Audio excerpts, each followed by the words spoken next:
भारतीय समाजवाद्यांनी स्वीकारलेल्या इतिहासाच्या आर्थिक मीमांसेच्या सिद्धांतावर अशा पद्धतीने टीका केली जाऊ शकते. मी असे मानतो की संपत्ती समान करणे हीच खरी सुधारणा आहे आणि दुसऱ्या कुठल्याही सुधारणेपूर्वी ती केली पाहिजे. हा समाजवाद्यांचा दावा वैध ठरविण्यासाठी इतिहासाच्या आर्थिक मीमांसेची गरज नाही. तथापि मला समाजवाद्यांना असे विचारावेसे वाटते की प्रथम सामाजिक रचनेत सुधारणा केल्याशिवाय तुम्हाला आर्थिक सुधारणा करता येईल का?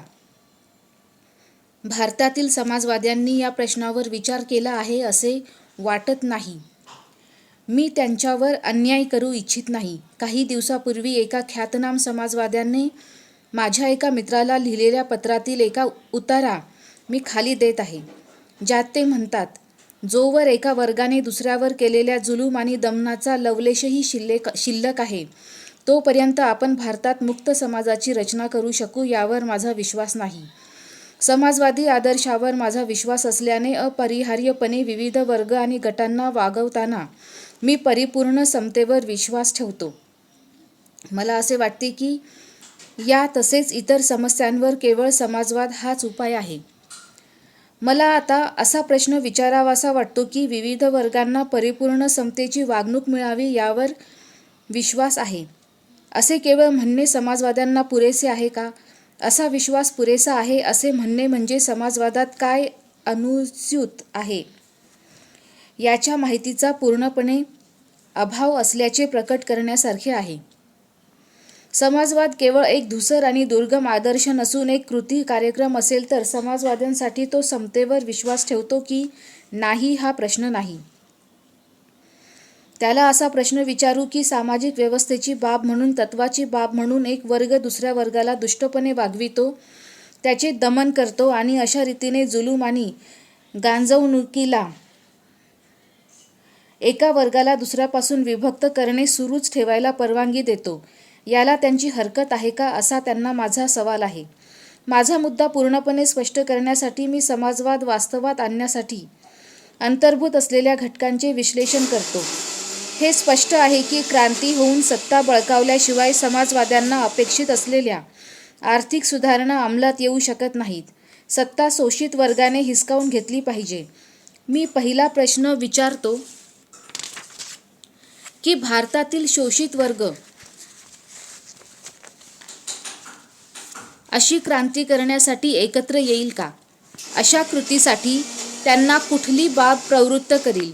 मला असे वाटते की इतर गोष्टी समान आहेत असे गृहीत धरता ज्याच्यासोबत तो काम करीत आहे तो माणूस समता, बंधुता आणि याहीपेक्षा न्यायाच्या भावनेने प्रेरित झालेला आहे. या जाणीवेतून तो क्रांती करण्यास प्रवृत्त होईल. क्रांतीनंतर समानतेने वागवले जाईल. यात जात संप्रदायाच्या नावावर भेदभाव केला जाणार नाही. याची खात्री पटल्याशिवाय लोक संपत्ती समान करण्याच्या क्रांतीत सहभागी होणार नाहीत.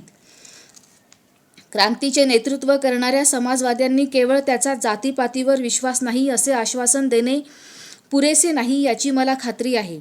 ते आश्वासन सखोल अधिष्ठानातून म्हणजेच देशबांधवांच्या एकमेकाविषयीच्या व्यक्तिगत समता आणि भ्रातृभावाच्या मानसिक दृष्टिकोनातून आले पाहिजे. असे म्हणता येईल काय की गरीब असल्यामुळे भारतातील शोषित वर्ग श्रीमंत आणि गरीब या व्यतिरिक्त कोणताही भेद मानित नाही. भारतातील गरीब लोक जात किंवा धर्म, उच्च किंवा नीच अशा भेदांना मान्यता देत नाहीत असे म्हणता येईल काय? जर ते मानत असतील तर अशा शोषितांकडून श्रीमंतांच्या विरोधातील आघाडीत कसल्या ऐक्याची अपेक्षा करता येईल? जर शोषित संयुक्त आघाडी तयार करू शकले नाहीत तर क्रांती कशी होईल? वादासाठी आपण असे समजू की भारतात दैवयोगाने क्रांती झाली आणि समाजवादी सत्तेत आले तर भारतातील वैशिष्ट्यपूर्ण प्रचलित समाज व्यवस्थेने निर्माण केलेले प्रश्न त्यांना हाताळावे लागतील की नाही? मला हे कळत नाही की उच्च नीच, शौच अशौच अशा भारतीय लोक पाळीत असलेल्या पूर्वग्रहांना सामना केल्याशिवाय भारतातील समाजवादी शासन क्षणभर तरी कसे कार्य करू शकेल? समाजवाद्यांना केवळ भाषा विलासात समाधान मानायचे नसेल, त्यांना समाजवाद ठोसपणे वास्तवात आणावयाचा असेल तर त्यांनी हे मान्य केले पाहिजे की सामाजिक सुधारणांचा प्रश्न मूलभूत असून त्यापासून त्यांची सुटका नाही. भारतातील प्रचलित समाजव्यवस्था ही अशी बाब आहे की समाजवाद्याने तिच्या संबंधी कार्यवाही केलीच पाहिजे. जोपर्यंत तो हे करीत नाही तोपर्यंत त्यांची क्रांती पूर्ण होऊ शकत नाही आणि जरी सुदैवाने ती यशस्वी झाली तरी समाजवादाला वास्तविक रूप देण्याचे उद्दिष्ट पूर्ण करण्यासाठी त्याला समाजव्यवस्थेशी संघर्ष करावाच लागेल. माझ्या मते हे विधान वादातील आहे. जर त्यांनी क्रांतीपूर्वी जातीचा प्रश्न विचारात घेतला नाही तर त्यांना तो क्रांतीच्या नंतर विचारात घ्यावाच लागेल. वेगळ्या शब्दात सांगायचे म्हणजे तुम्ही कुठल्याही दिशेला वळा, जात एक असा महाकाय राक्षस आहे की तो तुमच्या मार्गात आडवा येणारच. या राक्षसाचा खात्मा केल्याशिवाय तुम्हाला राजकीय सुधारणा करता येऊ शकणार नाही, तुम्हाला आर्थिक सुधारणा करता येणार नाहीत. आजही जातीव्यवस्थेचे समर्थक आहेत ही दुःखद बाब आहे. तिची समर्थनेही बरीच आहेत. जातीव्यवस्था हे केवळ श्रमविभाजनाचे दुसरे नाव आहे आणि जर श्रमविभाजन हे प्रत्येक प्रगत समाजाचे वैशिष्ट्य आहे तर मग जातीव्यवस्थेत काहीही गैर नाही. या आधारावर तिचे समर्थन केले जाते. या दृष्टिकोनाच्या विरोधात सर्वप्रथम हे आग्रहपूर्वक सांगितले पाहिजे की जातीव्यवस्था हे फक्त श्रमविभाजन नाही, ते श्रमिकांचेही विभाजन आहे. प्रगत समाजाला श्रमविभाजनाची निर्विवादपणे गरज असते, परंतु कुठल्याही प्रगत समाजात श्रमविभाजनासोबत श्रमिकांचे असे अनैसर्गिक कप्पेबंद विभाजन केले नाही. जातीव्यवस्था हे केवळ श्रमविभाजनापेक्षा वेगळे असलेले श्रमिकांचे विभाजन नाही, तर एकाच्या डोक्यावर दुसरी अशी श्रमिकांची वर्गवारी केलेली ती श्रेणीबद्ध उतरंड आहे. इतर कोणत्याही देशात श्रमविभाजनासोबत श्रमिकांची अशी वर्गवारी केलेली नाही. जातीव्यवस्थेच्या या दृष्टिकोनाच्या विरोधात टीकेचा आणखी एक तिसरा मुद्दाही आहे. भारतातील श्रमविभाजन उत्स्फूर्त नाही, ते नैसर्गिक आवडीवर आधारलेले नाही. सामाजिक आणि वैयक्तिक कार्यक्षमतेची आपल्याकडून अशी मागणी असते की व्यक्तीला आपले कार्यक्षेत्र निवडून त्याला निर्वाहाचे साधन बनविण्या इतपत व्यक्तीची कार्यक्षमता विकसित केली पाहिजे. जातीव्यवस्थेने लोकांचे व्यवसाय आधीच ठरवून या तत्त्वाचे उल्लंघन केले आहे. व्यवसायाची निवड व्यक्तीच्या मूळ क्षमतेला प्रशिक्षण देऊन नव्हे तर त्याच्या वाडवडिलांच्या सामाजिक दर्जावरून केलेली आहे. दुसऱ्या दृष्टिकोनातून पाहू जाता जातीव्यवस्थेचा परिपाक असलेले व्यवसायांचे हे स्तरीकरण निश्चितच घातक आहे. उद्योग विश्व कधीही स्थितिशील नसते, त्यात वेगवान आणि आकस्मिक बदल होत असतात. अशा बदलांमुळे व्यक्तीला सुद्धा तिचा व्यवसाय बदलण्याची मुभा असणे आवश्यक आहे. अशा बदलत्या परिस्थितीशी जुळवून घेण्याच्या स्वातंत्र्याशिवाय त्याला उपजीविका चालविणे अशक्य होईल.